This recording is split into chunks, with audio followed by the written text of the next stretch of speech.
What's going on, Jerome? It's a beautiful Sunday morning. Is it spring forward? I suppose. Lost an hour of sleep. Anyways, it's time for another Vikings news dump. And tomorrow is the beginning of the legal tampering period. So we're going to get some clarity on Kirko's of our lives. Is he going to run it back with the Vikings?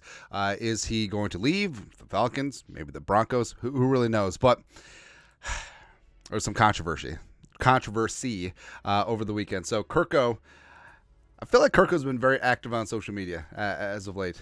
I feel like he's just planting the seeds, just like, hey, we're going to be going. But Kirk posted on the gram, spending the morning deciding which of our old family VHS tapes to keep, plus setting up an ancient VCR player. Exciting stuff. Now, we cracked a joke. And I was like, oh, you really only go through VHS tapes when you're moving. That looks like a moving box. People freaked out.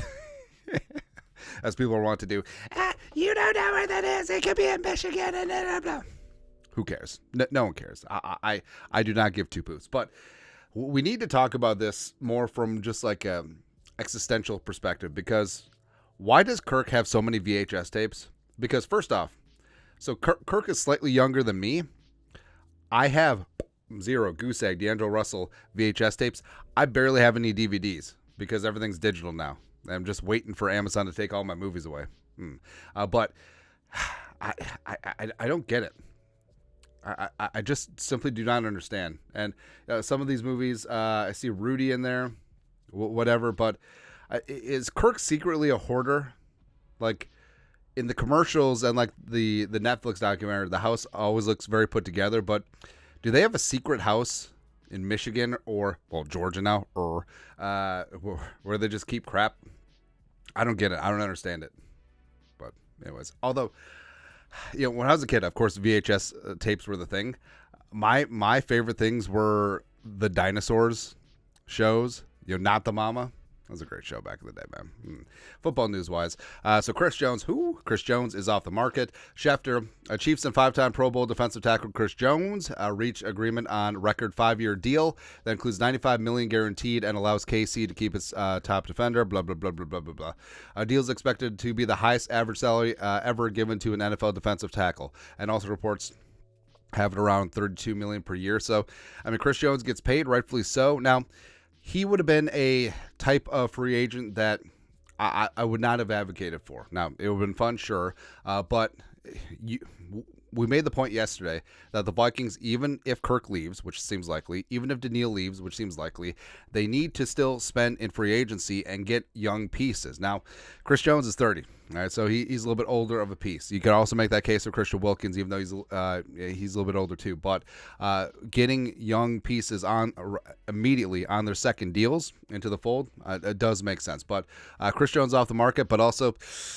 that could have jacked up the Christian Wilkins price. Same thing with Justin Madubuike, the 4-year, $98 million deal he has with the Ravens.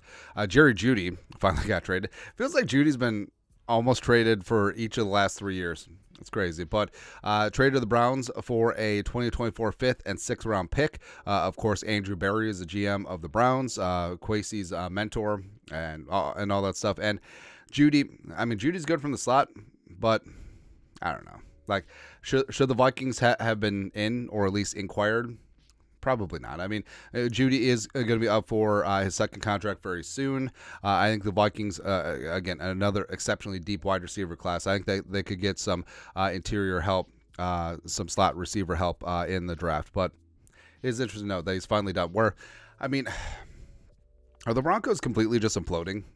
Are the Broncos completely tearing this thing down and rebuilding from the studs? Will they really make an aggressive move for J.J. McCarthy, which is supposedly telegraphed? But I think that the fact that Cortland Sutton is also probably gone from the Broncos, I don't think Kirk goes there.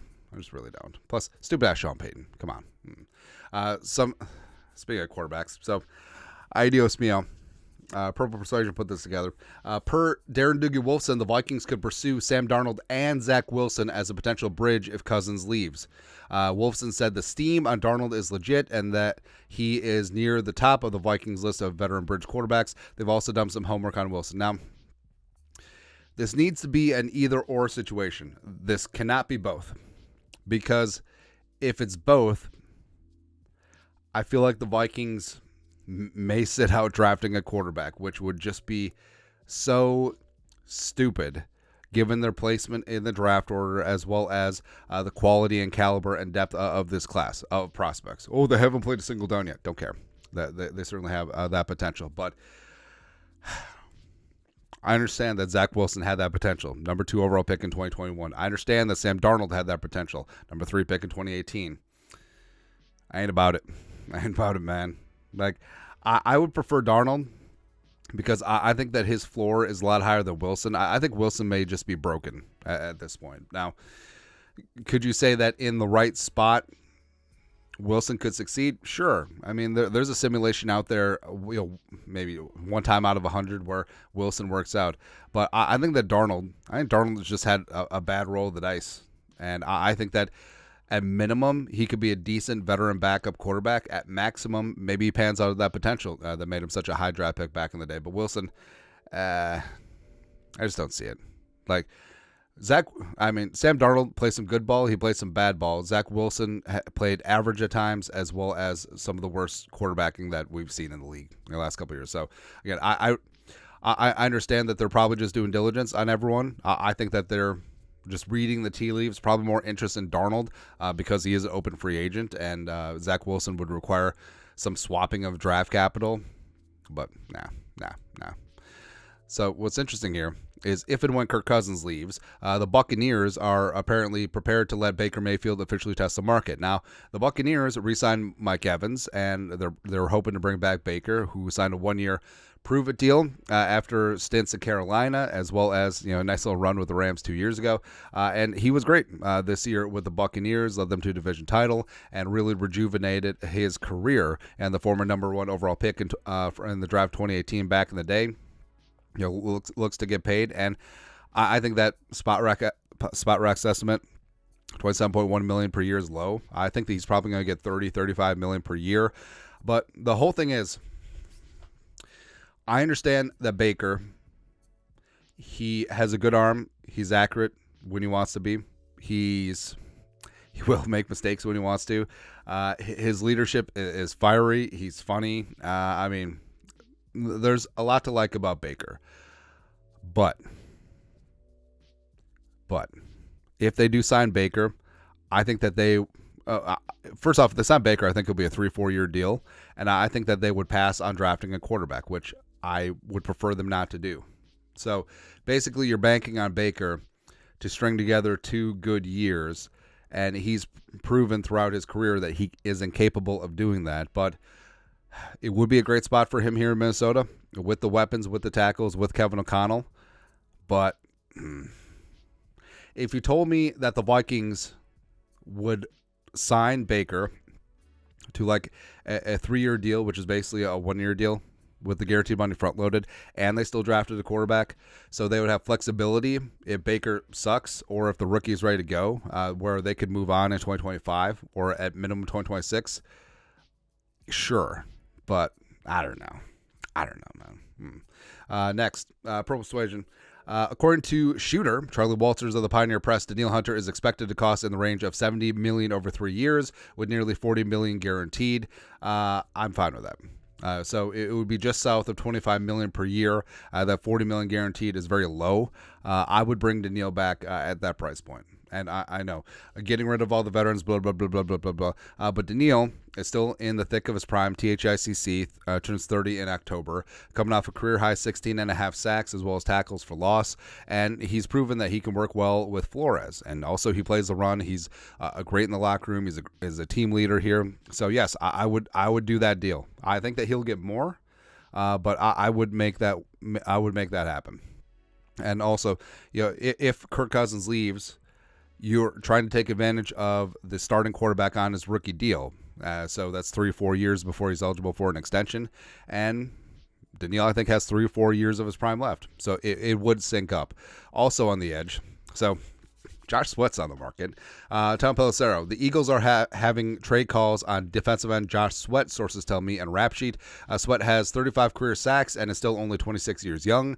Philly is starting over with a new defensive staff, and Sweat could be on the move. And also they feel like Nolan Smith is sufficiently healthy and he's going to be on the edge. But I mean, Josh Sweat would be an interesting spot. Also, Hassan Reddick is on the trade block too. Now, I'm not willing to give up the first, obviously, or the second, but the Vikings do have 2 4s, 2 5s, 2 6, and a 7th. So, I mean, a 4th-round pick for Josh Sweat. I'm just spitballing here. I mean, he could have a trade market, but the free agent class is pretty damn solid in terms of edge rushers. The draft class... The draft class is not top heavy. Also, I don't think it's that deep on the edge. I mean, tier 1 is Verse and Dallas Turner and Latu. But then, I mean, there's a lot of question marks. I mean, Chop Robinson, Darius Robinson, I don't know. It just isn't there. But I think Kwesi should definitely kick the tires on potentially adding Josh Sweat. Also, some other free agents. Vikings fan page. Here's some defensive names to keep an eye on in free agency next week for the Vikings, mentioned by Alec Lewis of The Athletic. Leonard Williams, would love to have him. Christian Wilkins, obviously. DJ Reader, defensive tackle for the Bengals. Andrew Van Ginkel, recently let go by the Dolphins. Let's just bring the entire Dolphins band together back with Flores. So Christian Wilkins, Andrew Van Ginkel, Roquan Davis, as well as Jerome Baker.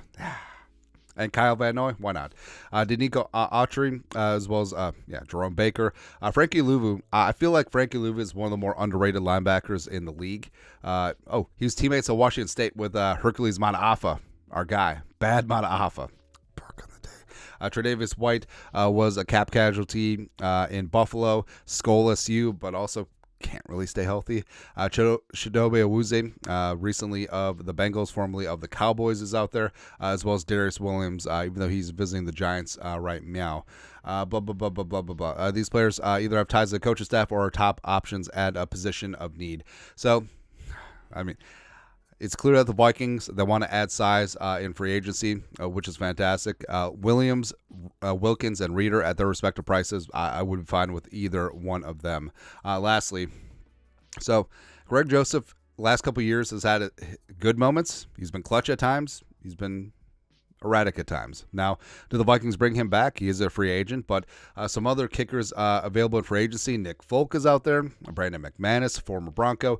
Greg Zuerlein. Greg the Leg is still doing it. Will Lutz. We're going to talk about Will Lutz. Joey Sly is there. Greg Joseph, Randy Bullock. Chase McLaughlin, former Vikings legend in his own right.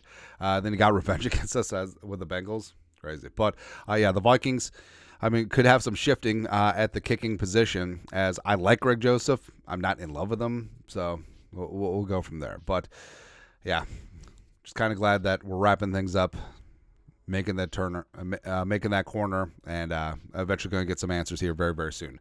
Also, why does he have so many VHS tapes? Anyways, your thoughts are thoughts. Sunday Vikings News Dump. You guys know what to do. You're the best. Skull production value.